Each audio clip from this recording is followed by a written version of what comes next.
Orang bersandar kepada selain Allah, Allah cemburu.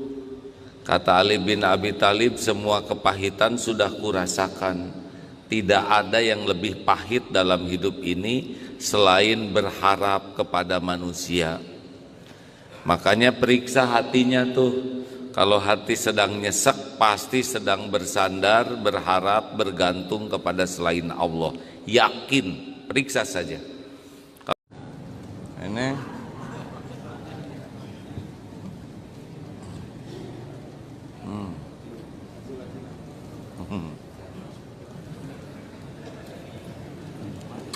Don Agus udah live belum? Bismillahirrahmanirrahim. Assalamualaikum warahmatullahi wabarakatuh.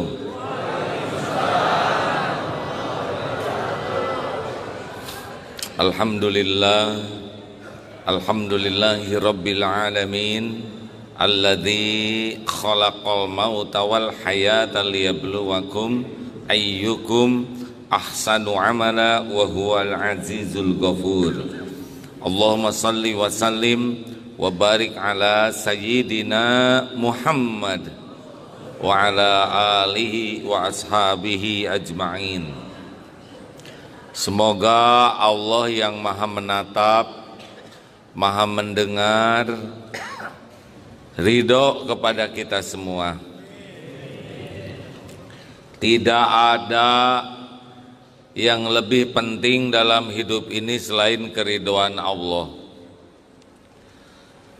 Dunia berikut isinya tidak ada artinya kalau Allah tidak ridho. Tapi kalau Allah ridho kepada kita, kita sudah mendapatkan segala-galanya. Semoga Allah yang maha tahu menjadikan semua kesibukan kita jadi amal yang diridhoi Allah. Amin. Bapak harus tahu, amal itu ada dua, ada amal yang sah, ada amal yang diterima. Seperti sholat, sholat kita ada sholat yang sah dan ada sholat yang khusyuk. Beda kan? Insya Allah sholat tadi kita sudah sah, tapi khusyuk tidak. Nah itu yang sering jadi masalah. Di dalam surat Al-Baqarah ayat 45, A'udzubillahi minasyaitonirrajim. Wasta'inu bis-sabri was-shalah wa innaha lakabiratun illa 'alal khashiin. Dan jadikanlah sabar dan sholat sebagai penolongmu, pembuka pertolongan Allah bagimu, tapi yang demikian itu berat kecuali bagi orang yang khusyuk. Bapak Ibu yang baik, hidup ini pasti banyak persoalan. Saya lihat dari depan ini wajahnya wajah-wajah banyak masalah, ya. Benar atau benar? Tahu kenapa masalah itu jadi berat? Satu, masalah dalam hidup ini berat kalau cita-citanya hanya duniawi. Kalau cita-citanya hanya harta, gelar, pangkat, jabatan, kedudukan, pujian, penghargaan, penghormatan, popularitas, pokoknya kalau yang dicita-citakannya hanya duniawi, berat saja. Berat. Tapi kalau cita-citanya sorga, berjumpa dengan Allah, itu lebih ringan hidup ini. Contoh, dihina orang, kalau ingat sorga asik, dihina teh penggugur dosa. Tapi kalau ingat penghargaan orang dunia, dihina sakit hati. Betul? Bu, ibu, kalau ibu masak, nyiapkan makanan untuk suami, sudah siap semuanya, lalu suami, Pak makan dulu, maaf bu nggak ada waktu, saya harus pergi sekarang, pergi aja. Gimana perasaan ibu? Diam lelaki. Bu, gimana perasaan ibu? Sakit hati, kecewa, jengkel, marah. Nah itu ciri-ciri nggak ikhlas ya. Pokoknya kalau sudah pengennya cuman duniawi aja, nyesek aja hidup ini. Tapi kalau ibu ingin pahala, ingin kedudukan di sisi Allah, nggak ada ruginya. Apa ruginya? Niat sudah, masak sudah dilihat oleh Allah, nyiapkan untuk suami sudah disiapkan. Hanya memang bukan takdir rezeki suami nggak dimakan, ya sudah nggak ada ruginya. Makanya rumah tangga yang paling berat itu rumah tangga yang memang hanya ingin duniawi saja. Halo? Jelas tidak nih? Siapa di Pemda yang paling menderita, yang paling sibuk dengan jabatan? Ngedengar mutasi itu kayak mutilasi. Tapi yang bagi bekerja niatnya amal soleh, niatnya cari kedudukan di sisi Allah, karir itu tenang saja. Karena takdir mah nggak akan pernah ketukar. Terima kasih nih Pak Wali Kota. Sudahlah saya naikin aja jadi Wali Kota. Pak, Bu, para sesepuh sekalian. Yang kedua, kenapa hidup jadi berat? Karena bersandar kepada selain Allah. Makin bergantung kepada selain Allah, stres. Yang mau pensiun, kenapa ada yang stres? Karena bersandar kepada gaji. Ada ibu-ibu makin lama, makin tua, makin stres. Tahu kenapa? Karena bersandar kepada penampilan. Takut tua, takut keriput. Ada yang bersandar kepada orang, tegang. Musim ekonomi kurang baik, tegang karena bersandar kepada ekonomi. Tapi kalau orang bersandar kepada Allah, tidak ada takutnya. Karena Allah Maha Kuasa dan memiliki segala-galanya. Jelas? Halo? Bu, kenapa ibu kurang bahagia di rumah? Karena ibu terlalu bersandar kepada suami. Jangan terlalu cinta sama suami, Bu. Apalagi model-model ini ya. Maaf hadirin.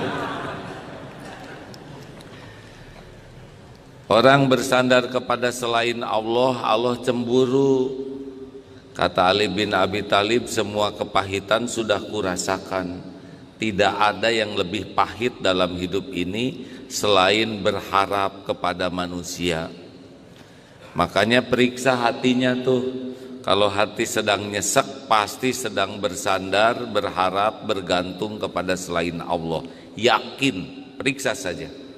Kalau hati sedang nyesek di sini, lihat Allah atau selain Allah yang ada di hatinya. Yang ketiga, kenapa persoalan itu jadi berat, nyesek? Karena jauh dari pertolongan Allah. Kalau Allah tidak nolong, siapa lagi yang nolong? Seluruh makhluk itu la haula wala quwata illa billah. Tidak ada daya, tidak ada kekuatan kecuali dengan pertolongan Allah. Kalau Allah tidak menolong, tidak bisa. Nih, bergabung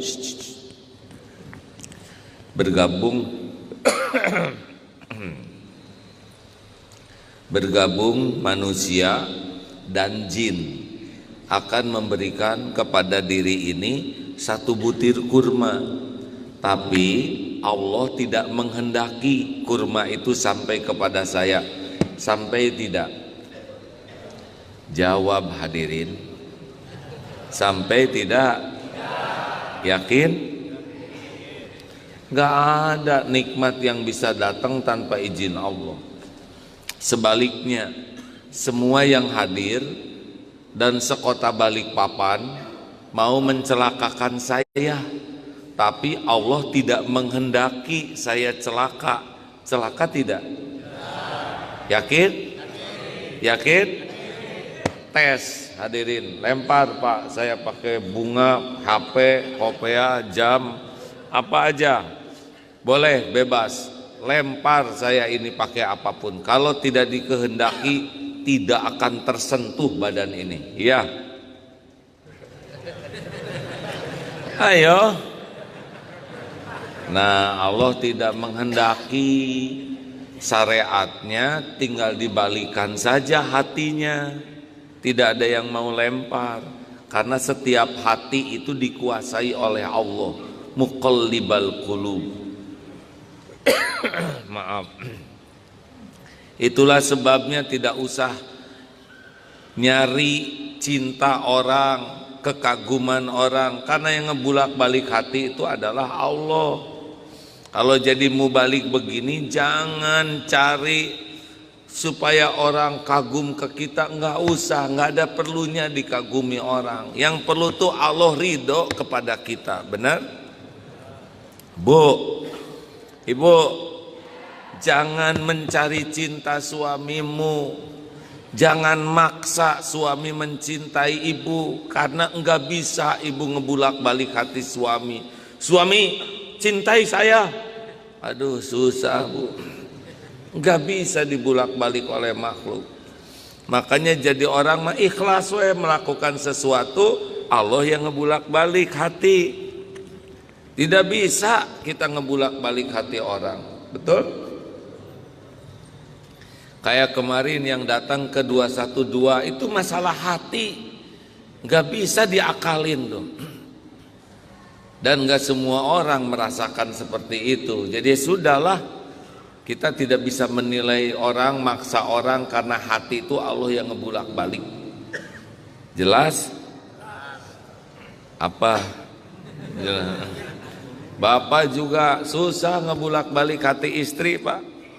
Nggak bisa.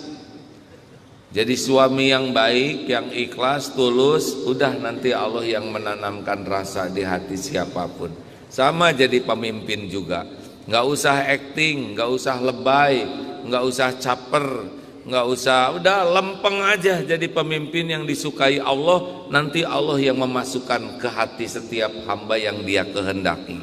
Enak sebetulnya hidup ini. Nah, pertanyaannya bagaimana supaya ditolong oleh Allah. Nih surat Al-Baqarah tadi, wasta'inu bisabri wassalah. Kalau pengen ditolong Allah, yang pertama itu sabar, dan pasangannya sholat. Sabar itu apa? Sabar itu menahan diri, sabar itu mengendalikan diri. Jadi kalau ada apa-apa, alladzina idza asabathum musibah qalu inna lillahi wa inna ilaihi raji'un. Ada apa-apa tuh, jangan dulu posting, jangan dulu nelepon, jangan dulu curhat. Ada apa-apa, tahan, yakin ini terjadi dengan izin Allah, yakin hanya bisa ditolong beres kalau dengan pertolongan Allah. Makanya ketika ada apa-apa, yang pertama kali disebut adalah inna lillah wa inna ilaihi raji'un. Itu bukan buat yang meninggal. Kejadian apapun semuanya milik Allah, kembali ke Allah. Di antaranya yang meninggal. Sakit juga inna lillah. Wah, ibu itu sakit, inna lillah. Belum mati, nggak usah nunggu mati. Jelas hadirin? Bu, ibu cemburu ke suami, langsung telepon, langsung curhat, atau langsung nulis di status? Tahan, jangan nulis apa-apa, jangan ngomong apa-apa. Sesudah ditahan, langsung ambil air wudhu. Ini rahasianya, Pak. Kita tuh kalau ada apa-apa tuh langsung bereaksi. Harusnya reaksinya innalillah wa inna ilaihi rajiun, langsung sholat. Sedih, sholat. Galau, sholat. Kecewa, sholat. Cemburu, sholat. Punya keinginan, sholat. Sakit, sholat. Saya bacakan beberapa hadis ya. Saya mah bagian baca ada. Bukan Adi Hidayat mah apal semuanya. Jangan ngebanding-banding ya, tiap orang ada takdir masing-masing. Saya juga ngapalin, cuma ngapal apal.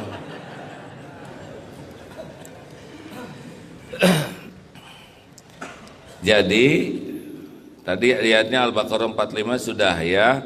Kemudian ihfazillah yahfazka. Jagalah Allah, jagalah hak-hak Allah, Allah akan menjaga kita. Ini hadis sahih hadirin. Jadi kalau kita ada apa-apa, kembali ke sholat yang pertama nih. Pada waktu Nabi Ibrahim alaihissalam menerima kenyataan istrinya diambil oleh Sarah oleh penguasa, waktu itu cepat-cepat Nabi Ibrahim itu sholat. Rasulullah juga kalau ada keinginan, ada keperluan, beliau langsung sholat. Jadi para ulama, para tokoh ada apa-apa tuh sholat dulu. Karena yang menguasai kejadian adalah Allah. Tadi kan sudah kita bahas. Sekarang siapa yang menguasai setiap makhluk? Dengar ya.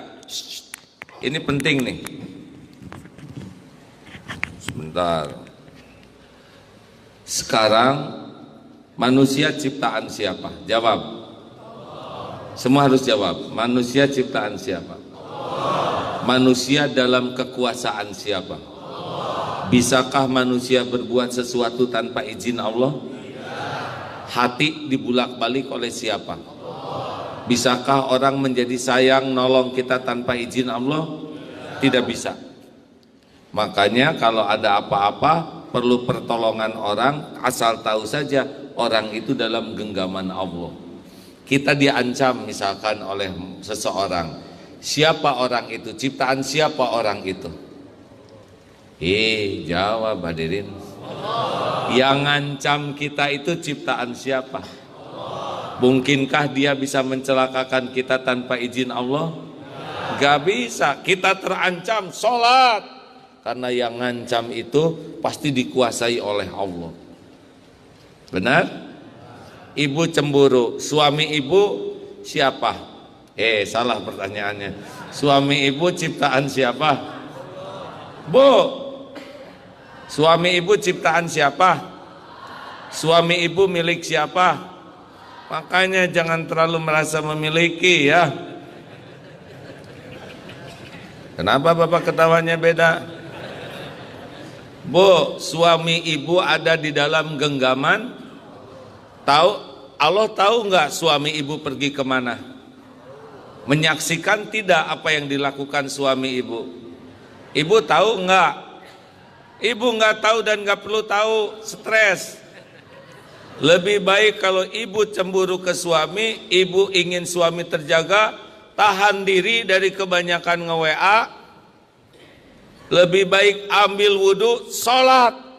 Allah lihat tidak istri yang lagi sholat? Jawab. Allah tahu tidak ibu lagi sujud? Allah menyaksikan tidak ibu sedang berdoa? Mendengar tidak?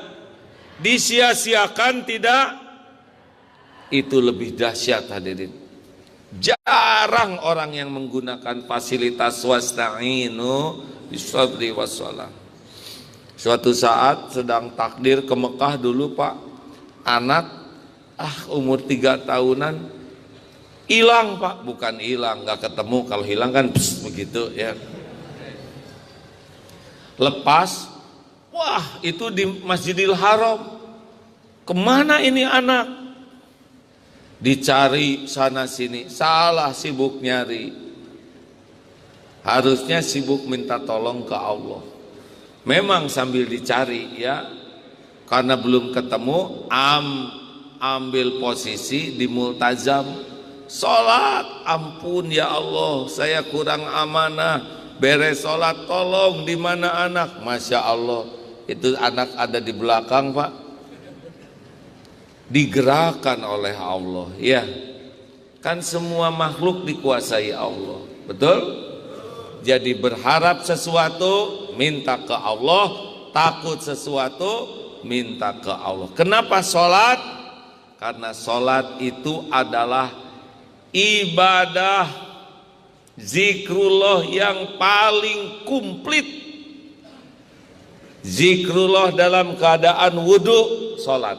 Tidak ada yang berani sholat tanpa wudu.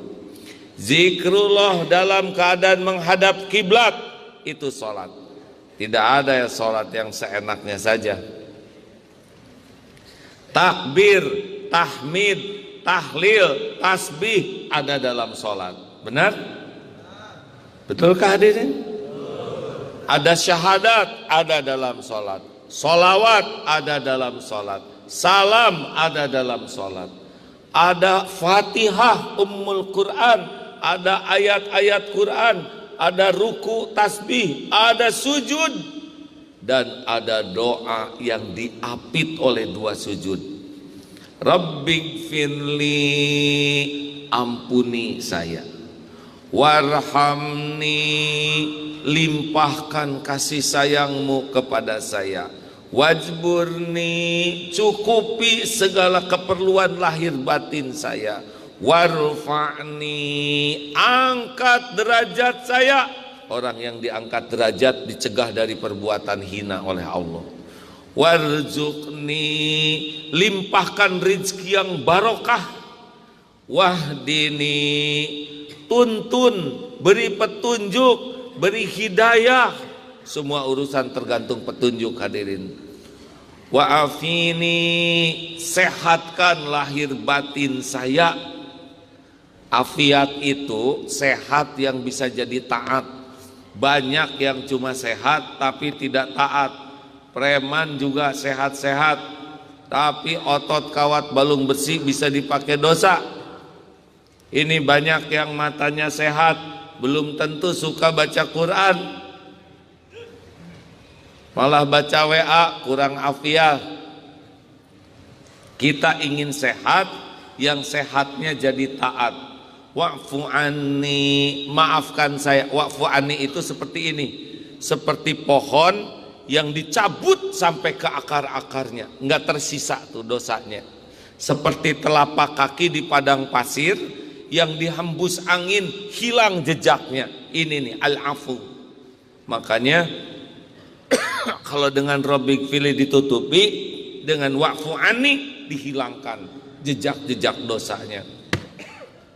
Ayo, itu adanya dalam sholat doanya, betul tidak? Sayangnya kita waktu sholat tidak khusyuk doa itu, ya.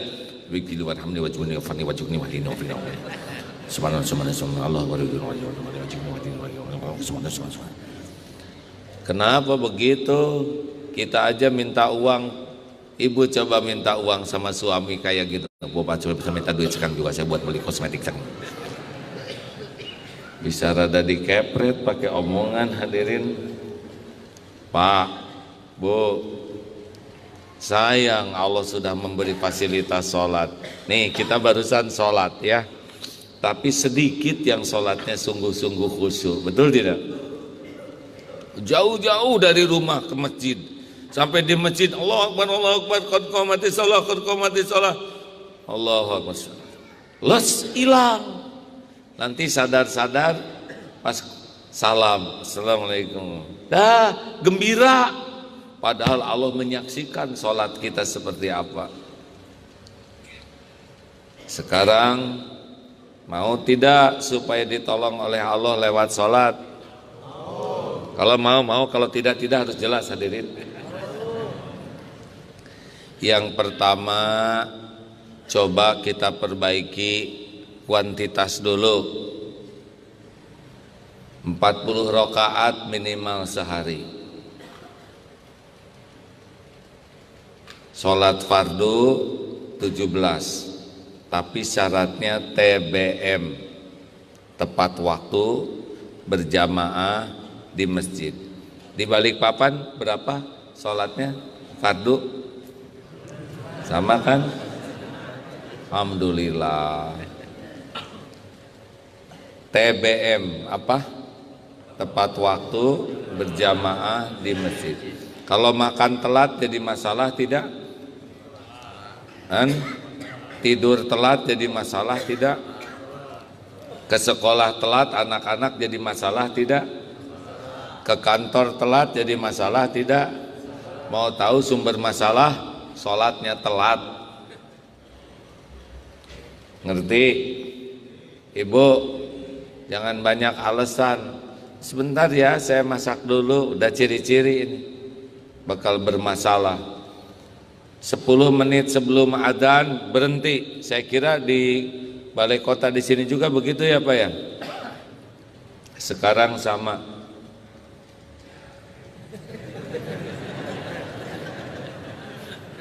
Dalam teori pidato.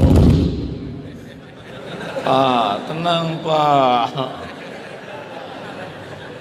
Apa salah saya sama beliau? Nggak ada salah kan? Sampai di mana tadi? Sampai lupa begini. Dalam teori pidato, kalau ada yang bergerak, pasti tiap orang lihat yang bergerak, ya kan? Saya juga heran siapa itu barusan. Lalu, sholat tepat waktu ini penting karena kita itu selalu mendahulukan yang dianggap penting, benar? Orang yang melambat-lambat sholat artinya sholat itu tidak penting. Artinya dia mendahulukan apapun selain Allah, makanya dia tidak ditolong oleh Allah. Ayo periksa, bayar utang saja telat, diancam, benar? TBM berjamaah, karena kalau berjamaah tuh bisa 27 kali lipat derajatnya.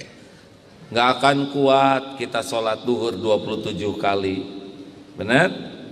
Ayo jamaah, rugi sholat sendirian tuh di masjid. Masjid ini rumah Allah. Ke rumah orang baik saja dijamu, apalagi ke rumah yang maha baik, benar? Lelaki harus ke masjid karena kita dengan masjid itu seperti ikan dalam air. Orang yang tidak betah di masjid itu ada sifat-sifat kurang baik pada dirinya. Rumah Allah nih. Ibu, bapak udah tahu ciri lelaki Islam sholat Jumat. Sudah tahu ciri lelaki beriman. Islam dengan iman beda tingkatan. Ciri lelaki beriman sholat subuh berjamaah di masjid. Ini setiap subuh penuh begini.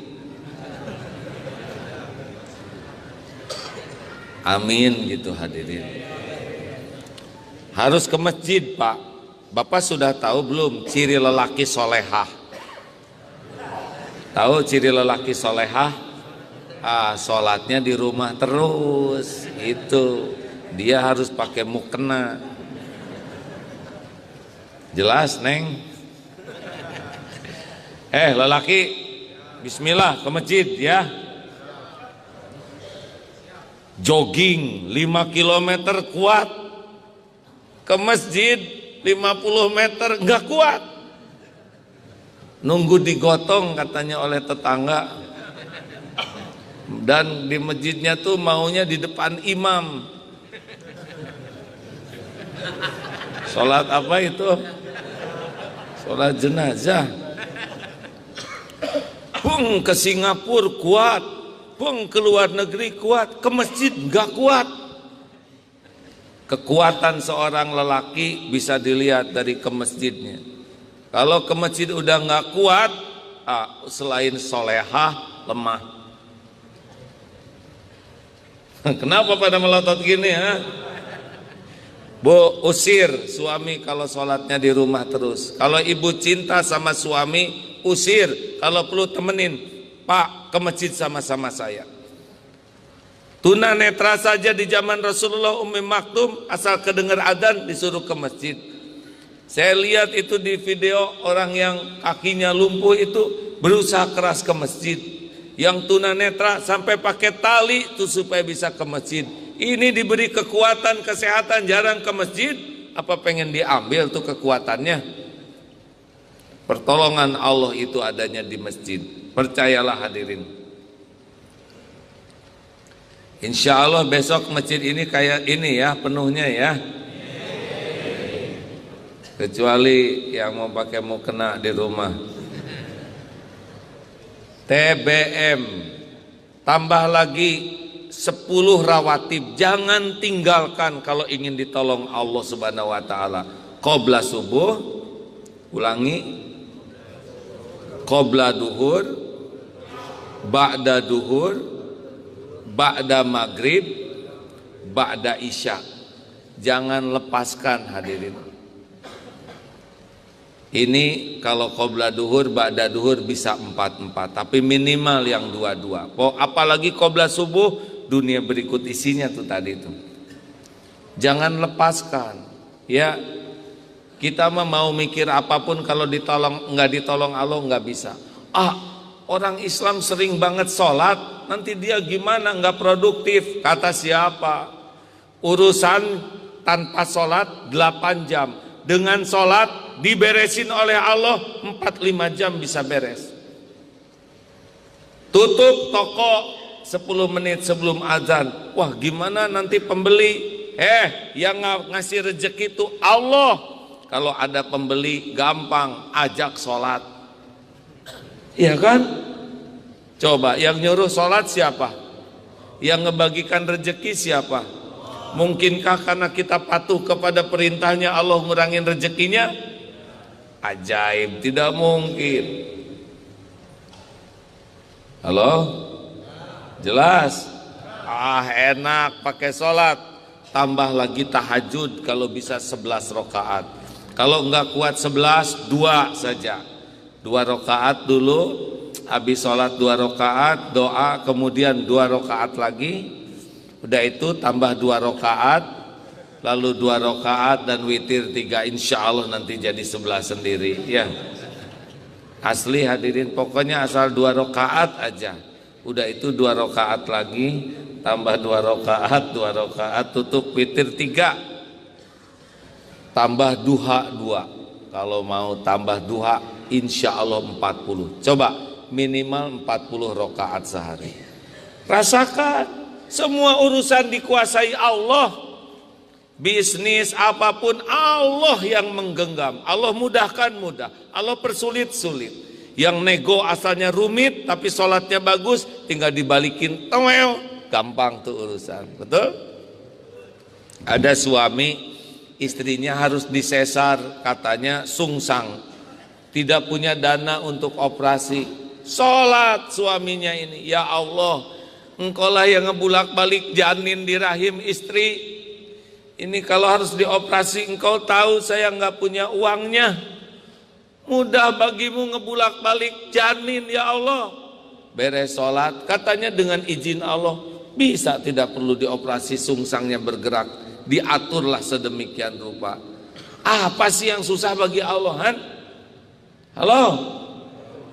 Bu, Ibu, ini cerita ada suami marah-marah, sebut banting pintu, brak, HP dibanting, pergi dari rumah. Emang suaminya emosional. Tapi biasanya kalau pergi 2 hari, 3 hari pergi, nggak pulang. Ini baru sekitar 15-20 menit, balik lagi. Suami di jalan tuh tiba-tiba ingat istrinya. Sampai ke rumah, istrinya tuh lagi sholat. Selesai sholat, Bu, maafin saya. Maaf ya, tadi omongan saya kasar, kelakuan saya gak baik. Sama Pak, saya yang mohon maaf, karena mungkin sikap saya lah yang membuat Bapak marah. Enggak lah Bu, saya yang salah. Terus nanya, Bu, Ibu kan tahu kalau saya marah biasanya 2 hari. Ini baru 20 menit udah balik, ngamalin apa? Gitu ditanyanya. Saya sih ngamalin sholat aja. Sholat kemudian tobat, karena saya dengar pertolongan Allah tuh lewat sholat. Sholat apa Bu? Ya saya sih sholat tobat aja.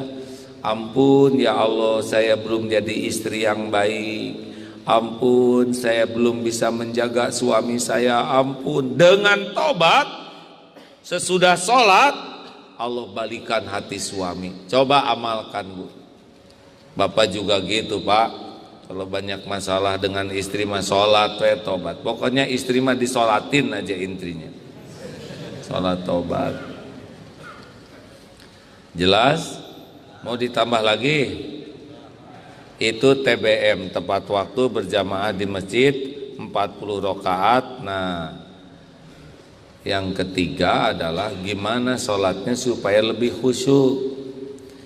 Satu, kalau Bapak pengen khusyuk harus paham gimana kita bisa khusyuk, kita nggak ngerti yang kita omongin ya.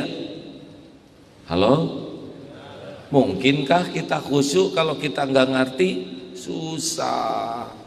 Ada khusyuk yang ingat Allah, ada yang ingat Allah karena dipandu oleh bacaannya. Pelajari lagi bacaan sholat. Jangan sampai Rabbik fili warhamni wajmuni yang penting itu nggak ngerti. Kan ada orang yang tidak ngerti, Pak. Pulang dari sini beli buku bacaan sholat. Tunjukkan ya Allah kepada kami jalan yang lurus. Enak. Siratal ladzina an'amta 'alaihim, jalan orang-orang yang Engkau beri nikmat. Ghairil maghdubi 'alaihim waladdallin, bukan jalan orang-orang yang Engkau murkai, bukan jalan orang yang sesat. Amin, kabulkan ya Allah.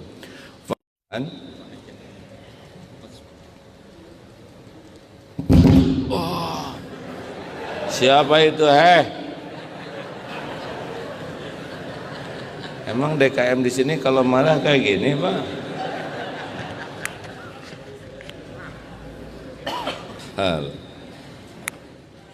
Di mana sampai lupa lagi begini nih? Bacaan harus paham. Bismillah ya. Sesudah ini luangkan waktu untuk memahami bacaan sholat. Karena kunci dari sholat itu khusyuknya. Qad aflahal mu'minun alladzina hum fi sholatihim khashi'un. Yang kedua, kalau sudah berusaha paham, usahakan maaf ada yang kelewat. Harus bertekad. Memang kalau mau sholat tekad ingin khusyuk. Karena orang tidak punya tekad tidak bisa. Seperti memanah tanpa target. Tetangga yang ngejerit, ya kan? Sok ada panah nggak ada target, kemana aja? Pernahkah kita mau sholat targetnya khusyuk? Jujur, jarang. Bu, ibu, bu, khusyuk yang mana ibu-ibu? Sholat atau dandan? Jujur Bu, dandan, karena targetnya jelas, ingin kelihatan cantik, makanya khusyuk. Banyak orang sholat tanpa target khusyuk, sholat aja gitu, nggak ada saya harus khusyuk, enggak, kayak memanah tanpa target, nggak kena, nggak ada bisa. Diniatkan, memang saya ingin khusyuk sholat ini, ingin dapat pertolongan Allah. Khusyuk itu datang kalau penting. Coba orang kalau mau pinjam uang nih, saya suka lihat yang pinjam uang khusyuk semuanya. Saya tidak menyangka keluarga kami ditimpa musibah begini. Saya sudah berusaha mencari jalan keluar, tapi Masya Allah, tolonglah khusyuk. Jarang yang pinjam uang rileks, ya pinjam uang sesukanya aja, enggak ada. Panteng khusyuk. Termasuk yang ngelamar ke anak saya juga khusyuk-khusyuk Pak. Jarang orang ngelamar sambil rileks, saya mau ngelamar anaknya lah, kalau jadi-jadi, kalau enggak ada, khusyuk semuanya. Khusyuk itu kalau penting. Kalau sholat dianggap penting kita khusyuk, kalau sholat tidak dianggap penting tidak khusyuk. Kita ketemu pejabat, ketemu orang penting, khusyuk yakin, benar? Jadi harus yakin sholat itulah gerbang pertolongan Allah. Ini yang bisa membuat saya ditolong oleh Allah. Selanjutnya tumanina. Nah ini Pak, kalau sholat itu rileks, tumanina. Allahu Akbar. Tenang, jangan tergesa. Allahu Akbar. Udah belum nih Fatihahnya? Kayaknya udah nih. Perasaan udah agak lama. Berarti udah kan? Allahu Akbar. Berapa banyak yang lagi ruku baca at-tahiyat? Ayo. Sadar-sadar ketika telunjuk, kok di sini? Astagfirullah, sami Allah liman hamidah. Ada yang sujudnya lama. Kenapa lama? Karena mikir, ini sujud ke satu atau kedua. Ayo. Kenapa ngacung begitu Pak? Nggak usah ngacung. Kita sujud aja, ada yang kayak kejeduk pas sujud tuh. Allah Akbar. Masa begitu hadirin? Padahal sujud itu saat kita terdekat dengan Allah. Seseorang itu bisa diukur dari sujudnya. Orang yang sujudnya nikmat, lama, kalau lagi sholat sunnah ya, itu menikmati sujud, itu menikmati kedekatan dengan Allah. Tapi kalau sujudnya sudah kayak kejedot gitu, Allah subhanahu wa ta'ala, itu ciri-ciri tidak khusyuk. Makanya orang yang jauh dari Allah pasti tidak mau sholat, karena sujud itu adalah ciri kedekatan seseorang dengan Allah. Makin senang sujud, makin betah sujud, makin nikmat sujud, itu ciri-ciri itu orang-orang yang merasakan kedekatan dengan Allah Subhanahu wa ta'ala. Jelas hadirin? Rabbighfirli warhamni wajburni warfa'ni warzuqni wahdini wa'afini wa'fu anni.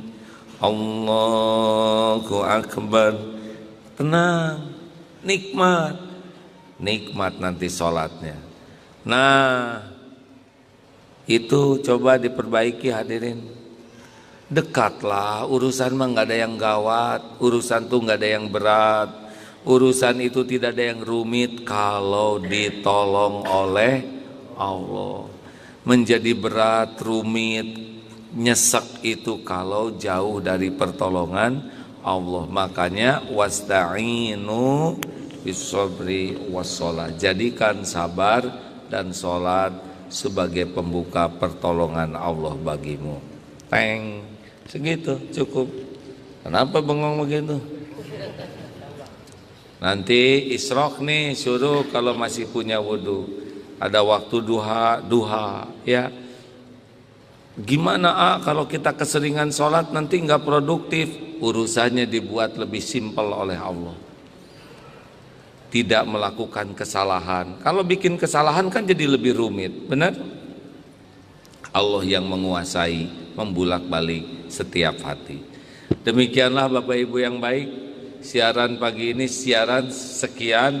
Sampai jumpa besok di Masjid Istiqlal Jakarta. Insya Allah yang pertama Ustadz Zaitun, dan insya Allah yang kedua. Kajian di Istiqlal ini sudah berlangsung 19 tahun. Mudah-mudahan makin barokah. Siaran ini dipancarkan dari Masjid Al-Ula, artinya masjid yang pertama dibangun di Balikpapan, benar? Alhamdulillah. Terima kasih sahabatku sekalian. Bisa diputarkan dikit untuk melihat jamaah ya. Nah inilah pelan-pelan, bisa muntah nanti yang lihatnya ya. Iya, terlalu pelan kelihatannya. Nah inilah sahabat-sahabat para. Dan ini Pak Wali Kota yang mengundang. Pak, terima kasih atas undangannya ya. Semalam juga luar biasa itu jamaahnya, dan diatur oleh Allah. Sesudah selesai baru hujan ya. Allah yang menguasai. Terima kasih ibu-ibu, bapak-bapak sekalian. Ucapkan hamdalah. Alhamdulillahirabbil alamin. Assalamualaikum warahmatullahi wabarakatuh.